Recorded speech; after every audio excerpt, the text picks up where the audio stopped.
There is a smell that comes with certain waiting rooms, something between antiseptic and old carpet, and it settles into you the longer you sit. I had been sitting for 22 minutes when my phone buzzed for the third time that morning.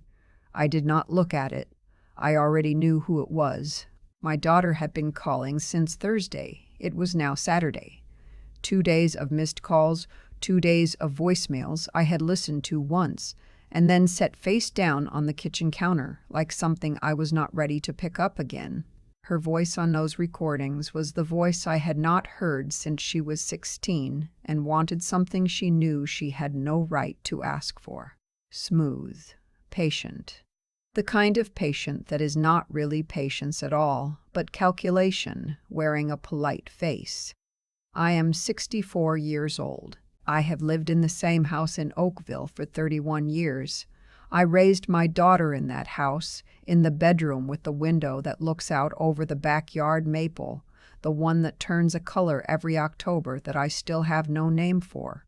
Not red, not orange, something in between that I have never seen anywhere else. My name is Eleanor, and this is the truest thing I have ever had to tell. My son-in-law's name is Trevor.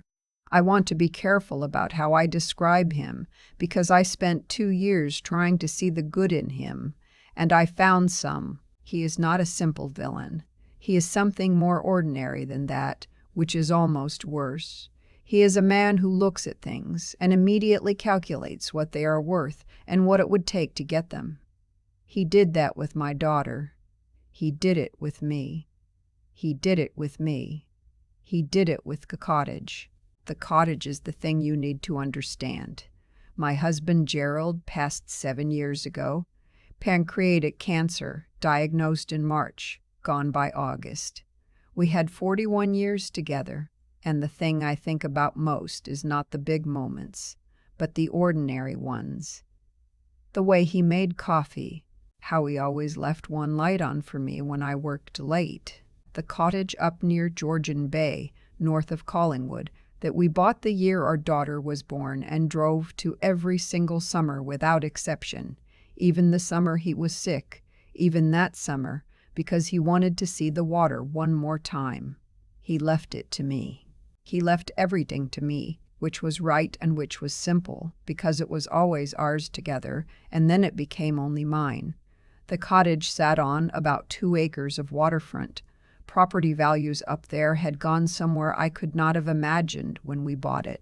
I did not think about that very much. It was not an investment to me. It was the place where my daughter learned to swim. Where Gerald and I sat on the dock on the last night of every summer and talked until the mosquitoes drove us inside. I was not going to sell it. I had never said I was going to sell it. This is the part that still catches in my chest when I think about it. No one ever asked me directly. Not once did my daughter sit down with me and say, "Mom, here is what we are hoping for." Instead, there were suggestions, comments folded into conversations. Trevor mentioning, casually, how the market up there was incredible right now. My daughter saying she and Trevor had been thinking about their future, about what stability might look like, about how property like that didn't stay at these values forever. I listened. I nodded. I said things like, "That's interesting," and "I'll think about it." I did not think they were serious. That was my first mistake. The wedding was in June, a Saturday warm for the season, the kind of day that makes you believe summer will last. The venue was a restored barn outside of Hamilton, and I will say this for my daughter. She has always had taste. The flowers were wild flowers, loose and imperfect, nothing fussy. The light came through the old wooden slats in long golden bars, and everything looked like something from a photograph. I had paid for a portion of it. Not everything. My daughter and Trevor were both working, both capable, but I had contributed what I thought was meaningful and right. I had also driven in from Oakville the day before to help with setup, spent the morning with my daughter going over the table arrangements, and ironed my dress in the hotel room while watching the weather report and hoping the rain would hold off. It held off. The ceremony was beautiful. My daughter walked toward Trevor, and I sat in the front row, and I felt the complicated thing that mothers feel at weddings, which is joy and grief and pride all layered on top of each other with no clean separation between them. I thought of Gerald. I always think of Gerald. The reception was where it started, not dramatically. That is what I keep coming back to. It did not start with a scene or a confrontation. It started with the slow removal. I noticed it the way you notice the temperature dropping before rain, not all at once, but in increments, until suddenly you are cold and cannot remember when it happened. My daughter was busy. That is natural. The bride is busy at her own wedding, but there were moments when I caught her eye across the room and she looked away just slightly too quickly. Moments when I moved toward a table where she was sitting with Trevor's family and the conversation shifted and she did not make space for me. Moments when I stood with a glass of sparkling water, watching the people around me talk and felt something I could not name settle into my chest. Trevor's mother came and found me around 8 o'clock. She was kind about it, which made it worse. She said my daughter had asked her to let me know that I might be more comfortable at the family table near the back, that things were getting a little— she paused and chose her word carefully— concentrated, near the head table, and that it might be easier. Easier. I said, of course, thank you. I picked up my bag. I moved to the table near the back. I sat with two of Trevor's aunts who were perfectly nice women who did not know who I was and had no reason to wonder. I ate the chicken. I drank a small glass of wine. I watched my daughter dance her first dance with her husband, and I thought about what the word easier meant and who it was easy for. At 9:30, I went to find her. I did not want to make a thing of it. I wanted to say goodnight properly, to hug her, to tell her she looked beautiful because she did. I found her near the bar with Trevor and a group of his friends, and when she saw me coming, something moved across her face that I had not seen before and hope never to see again. It was not embarrassment. It was closer to inconvenience. She stepped away from the group. She said quietly, "Mom, we talked about this." I said, "I just wanted to say goodnight." She looked at Trevor, then back at me. She said his family is all here, and it's a lot, and I think it would just be better if you headed out. People are starting to notice. I said, "Notice what?" She did not answer that. I said goodnight. I got my jacket from the coat check. I walked to my car in the gravel parking lot and sat behind the wheel for a while before I turned the key. The drive back to the hotel was 20 minutes. I made it without crying, which felt important at the time and seems smaller now. She called the next morning at 9:15. I had been awake since 6. I am always awake since 6. Gerald used to say I was constitutionally incapable of sleeping late, which was true and still is. I had made tea in the hotel room kettle, the kind that tastes faintly of the kettle itself, no matter what you do. And I was sitting by the window watching the parking lot fill up with Sunday morning people, families and couples and solo travelers, everyone going somewhere. My daughter's voice when she called was warm. That is the word. Warm and easy, as though the previous evening had been a small weather event that had passed and left everything clean. She asked if I had slept well. I said fine. She said the wedding had been just perfect, hadn't it, the flowers and the light. I said it was beautiful. I meant it. Then she said, "So Trevor and I wanted to talk to you about next steps, about the cottage." I did not say anything. She said they had been doing some research, that there was a developer who had approached Trevor through a colleague, that the offer for waterfront properties in that area was genuinely significant, that this was the kind of opportunity that did not come twice, that she and Trevor had student loans still outstanding, and the cost of living in Hamilton was not nothing, and this could be the thing that set them up properly. She said, "Mom, you don't use the cottage anymore." "Not really. Not the way you used to." I said, "I use it. she said once last summer, for a long weekend. She had been paying attention. I had not known she was paying attention to that. I said, "Your father and I built something in that place." She was quiet for a moment.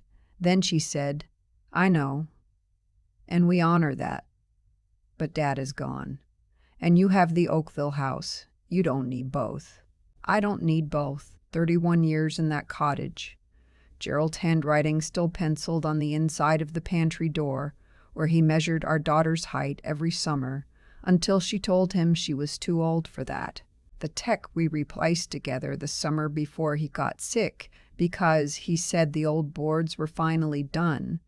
The particular smell of the screened porch in early morning when the lake was still. She said, "We just need you to think about it seriously this time." This time. I said, "I'll think about it." I hung up the phone. I sat with my tea gone cold and the parking lot outside, and a feeling in my chest that was not sadness exactly. It was something older than sadness, something closer to clarity. I had been thinking this was about money, about a developer's offer, about Trevor and his calculations. But my daughter had said this time, which meant she had been waiting, which meant she had a plan, which meant last night, the back table, the careful removal, the go home people are noticing. Last night had not been wedding day stress or overwhelm. Last night had been a message. And I had received it. I have a friend named Audrey who has been my friend for 28 years. We met when our daughters were in the same kindergarten class, and we have survived divorces and illness and loss, and the particular grief of watching our children become people we did not entirely predict. She is the kind of person who does not offer comfort when what you need is truth, which is why I called her first. I told her everything. She listened the way she always listens, without interrupting, without filling silences. When I finished, she said, "Eleanor, you need to call Glenn. Glenn Peterson has been my family lawyer for 15 years. He handled Gerald's estate. He is a precise, careful man who speaks slowly because he thinks before he speaks, which I have always found reassuring in a lawyer." I called him Monday morning. He was not alarmed. He has heard things like this before, which itself says something about the world. He asked me clear questions. He listened to the answers. He said there were several things we could do, depending on what outcome I wanted. I told him what outcome I wanted. I wanted the cottage protected. I wanted it to go, when I was gone, to people who understood what it was. Gerald and I had talked about this vaguely over the years.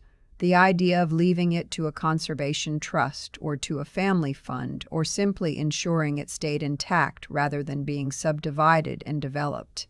We had talked about it and never formalized anything because we were the kind of people who believe there will be more time. Glenn said, "We can formalize it now." He explained the options. There was the possibility of transferring the property into a trust with clear conditions. There was the option of a charitable remainder trust that would allow me to continue using the property during my lifetime while designating its future. There were other mechanisms depending on what I wanted to preserve and what flexibility I wanted to retain.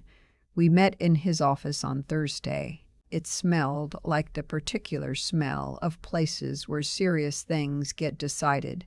Paper and something faintly mineral. The hum of the building's ventilation system.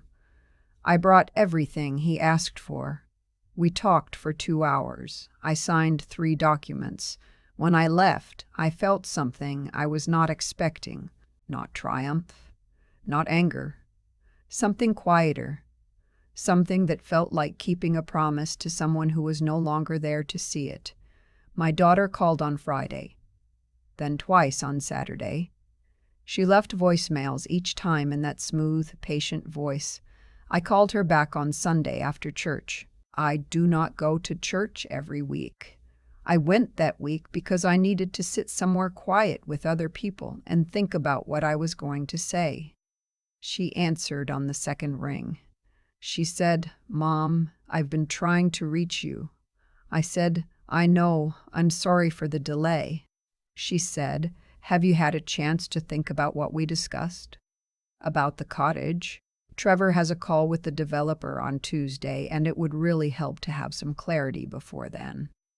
I said, yes, I've thought about it. She said, and? I said, I've made arrangements with Glenn. The cottage is going into a conservation trust. I've designated it to the Georgian Bay Land Trust with a life interest retained for me, which means I can use it for as long as I'm able, and after that it will be protected land. It won't be sold, not to a developer or anyone else. The silence on the line was a particular kind of silence. Not empty. Full. She said, you're not serious. I said, I am. She said, Mom, you can't just, we talked about this. We had a plan. I said, you had a plan. You didn't share it with me. You moved me to the back of your wedding and asked me to leave early and then called me the next morning expecting that I would sign over your father's land. That is not a plan I was part of. She said, that's not fair. I said, sweetheart, I love you. I have loved you since before you were born, and I will love you every day I have left. But I am not going to give you something your father built because your husband wants to sell it to a developer. That is not going to happen. She said, Trevor is going to be very upset. I said, I expect he will be. Another silence, shorter this time. She said, I can't believe you do this to us. I said, I didn't do this to you. I did this for your father. She hung up. It has been 3 months. We have spoken twice, briefly, carefully. The conversations were the kind that happen between people who are still figuring out what they are to each other now, after something has shifted. It is not comfortable. I do not pretend it is comfortable, but I think discomfort is not the same as damage, and I have been sitting with that distinction. I went up to the cottage in September. The turf north on the 400 takes about 2 hours from Oakville, and I know every interchange, every Tim Hortons at which I stop for coffee, even though I know I shouldn't have coffee at that hour. The last stretch off the highway winds through rock cuts and second-growth forest, and then the lake appears around a bend, and it is always exactly like the first time. I opened up the porch, the screened porch that faces east, toward the morning. I swept out the winter's accumulated things, pine needles and the desiccated body of something small that had gotten in and not gotten out. A catalog that had blown through somehow. I made the bed in the back room where my daughter used to sleep, the one with the quilt Gerald's mother made. I did not know why I made that bed. No one was coming. I made it anyway. I sat on the dock with a cup of coffee as the sun came up over the tree line across the water. The lake was flat and gray-pink and entirely still. A loon called from somewhere to the north, and then its mate answered. And then there was silence again, except for the small sounds. Water makes against wood. I thought about Gerald. I thought about the summer our daughter was 7, and she jumped off this dock for the first time. The shriek she made when she hit the cold water, the way she came up already laughing. I thought about all the things we had brought to this place and all the things we had taken away from it. I thought about what it means to protect something not because it is valuable, but because it is true. The conservation trust paperwork is filed. The property is protected. Whatever happens to me, whatever happens between my daughter and me, the land will remain what it is. There will be no subdivision, no development. The maples and the dock and the particular quality of the light on that water at 6 in the morning will stay exactly as they are. I never promised her the cottage. I said I would think about it, and I thought about it. I thought about it for 31 years, every summer, every dock at the end of every season, every October when the leaves turn that color I have never found a name for, and I decided the things that last are not the things that get passed down like currency. They are the things you refuse to let be converted into something lesser than what they are. Gerald knew that. He taught me, without ever saying it directly, that some things are not for selling. I think about him on that dock, the last summer. How thin he had gotten, but how he still sat in the same way, forward, elbows on knees, watching the water like it was telling him something. I think about what he would say if he could see all of this. I think he would say, "You did right, Ellie. I think that is enough." I have thought about that dock a lot since everything happened. Not the paperwork, not the phone call, not even the silence on my daughter's end of the line when I told her what I had done. I think about the dock itself, the wood Gerald and I replaced together, the summer before he got sick, because he said the old boards were finally done. We argued about the color of the stain. I wanted something lighter. He wanted to match what was already there. We compromised on something neither of us loved, and both of us grew to prefer. That is marriage. That is also, I think, how integrity works. You do not always get the version you imagined, but if you are honest about what matters, you end up with something true. What I have learned from all of this is not simple, and I am suspicious of people who turn pain into simple lessons. But there are things I understand now that I did not understand before my daughter asked me to leave her wedding and called the next morning as if nothing had happened. The first is that goodness is not the same as compliance. I spent a long time believing that being a good mother meant making things easier for my daughter, smoothing the path, giving when asked. And I do not regret the years of that, but there is a moment, and you know it when it comes, even if you do not want to, when giving becomes a kind of abandonment, not of the other person, of yourself, of the things you were entrusted to protect.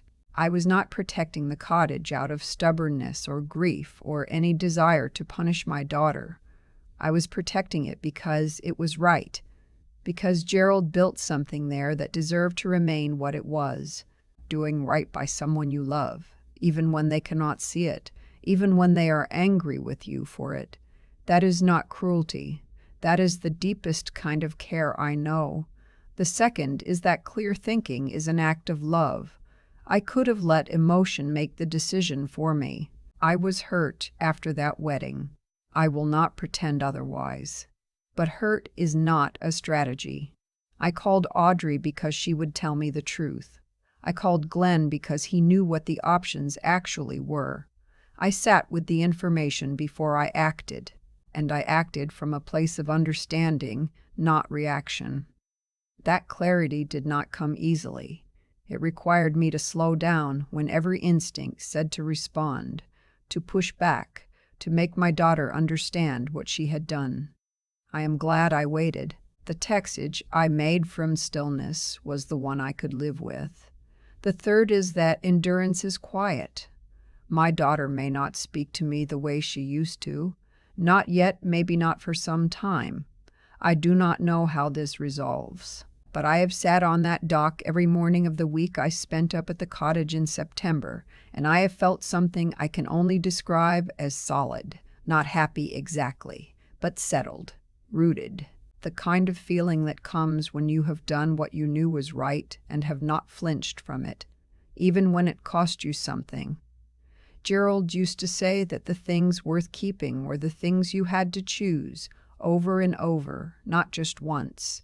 He meant us. He meant us. He meant our life together. But I think he also meant this, the land, the light, the particular truth of a place that holds the people who loved it. I chose it. I am still choosing it. That is enough for me.